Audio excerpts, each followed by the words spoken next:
गुरु पूर्णिमा महोत्सव शिष्यों के जीवन का सबसे महत्वपूर्ण और पावन महोत्सव माना जाता है। आषाढ़ मास की पूर्णिमा को यह पावन पर्व समस्त विश्व में धूमधाम से हर्षोल्लास के साथ मनाया जाता है। सज्जनों, गुरु पूजा को व्यास पूजा भी कहा जाता है। इसका कारण यह है कि आज समस्त संसार में जो ज्ञान बांटा जा रहा है, उस ज्ञान की किरणों का मूल स्रोत कृष्णद्वैपायन महर्षि वेदव्यास के ज्ञान भंडार से जुड़ा हुआ है। महर्षि वेदव्यास जी ने समस्त विश्व को 18 पुराण, महाभारत और वेदांत के अद्भुत ज्ञान के ग्रंथ प्रदान किए। इसीलिए उनकी जन्म जयंती पर गुरु पूर्णिमा का पावन महोत्सव मनाया जाता है। उनके बारे में कहा गया है, स गुरूणामपि गुरु कालेना नवच्छेदात्, अर्थात गुरुओं की वाणी कालंजयी होती है, देश काल परिस्थितियों को लांग करके दूर दूर तक सुनाई पड़ती है। आज भी हम कबीर की वाणी को सुन रहे हैं, तुलसी की वाणी को सुन रहे हैं, सूरदास की वाणी को सुन रहे हैं, समर्थ गुरु रामदास की वाणी को सुन रहे हैं। आज भी हम महर्षि विवेकानंद के उपदेशों को विश्व में गूंजता हुआ महसूस कर रहे हैं। इसी प्रकार से रामानुजाचार्य, शंकराचार्य, मध्वाचार्य, निम्बारकाचार्य और तमाम जो गुरु विश्व में हुए हैं, उन गुरुओं की वाणी आज भी शिष्यों का मार्गदर्शन कर रही है।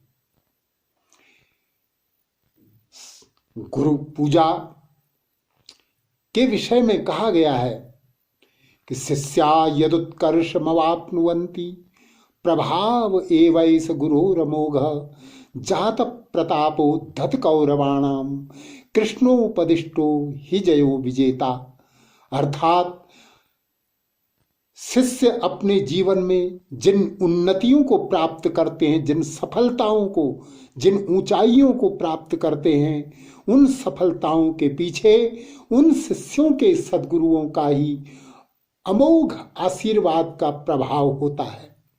जिस प्रकार अकेले अर्जुन ने करोड़ों कौरवों की सेना पर विजय प्राप्त की, तो इसके पीछे भी उनके सद्गुरु योगेश्वर श्री कृष्ण के ही का ही अमोघ आशीर्वाद काम कर रहा था। गुरु की परिभाषा गुरु गीता में बताई गई है। कहा गया है कि गुकारस्त्वंधकार स्यात् रुकारस्तन्निरोधक अंधकार निरोधित्वात् गुरुरित्य विधीयते। अर्थात गु शब्द का अर्थ अंधेरा होता है, अंधकार, और रू का अर्थ होता है रोकने वाला।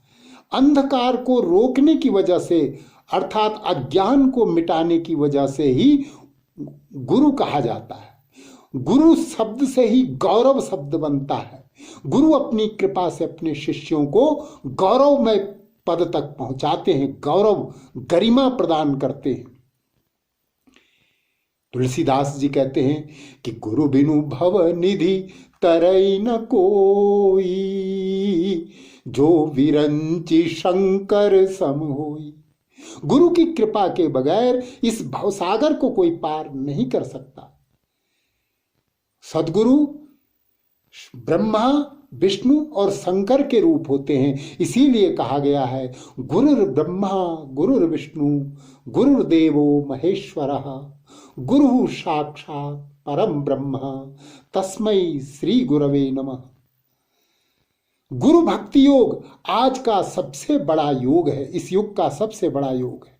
स्कंद पुराण के उत्तरखंड में गुरु गीता बताई गई है। इस गुरु गीता का पावन पाठ गुरु पूजा, व्यास पूजा के पावन पर्व पर अवश्य करना चाहिए। अथवा जो संस्कृत न जानते हो, उन्हें सद्गुरु महात्म्य का पाठ या सद्गुरु स्तोत्र का पाठ जो हिंदी में है उसका पाठ करना चाहिए। वास्तव में राजा मंत्री संतरी इस धरती पर अपने अपने क्रियाकलापों को निपटा कर चले गए। आज उनका कहीं नामो निशान नहीं दिखाई देता। लेकिन गुरुओं की वाणी आज भी दिग्दिगंतरों में गूंज रही है। गुरुओं की वाणी कालंजयी होती है, उनकी रचनाएं कालजयी होती हैं। अगर आप परेशान हो, किसी प्रकार की बेचैनी और अशांति अनुभव कर रहे हो, तो आधी रात में भी उठकर अगर आप गीता का पाठ कर लें, कुछ श्लोकों को पढ़ लें, तो तत्काल शांति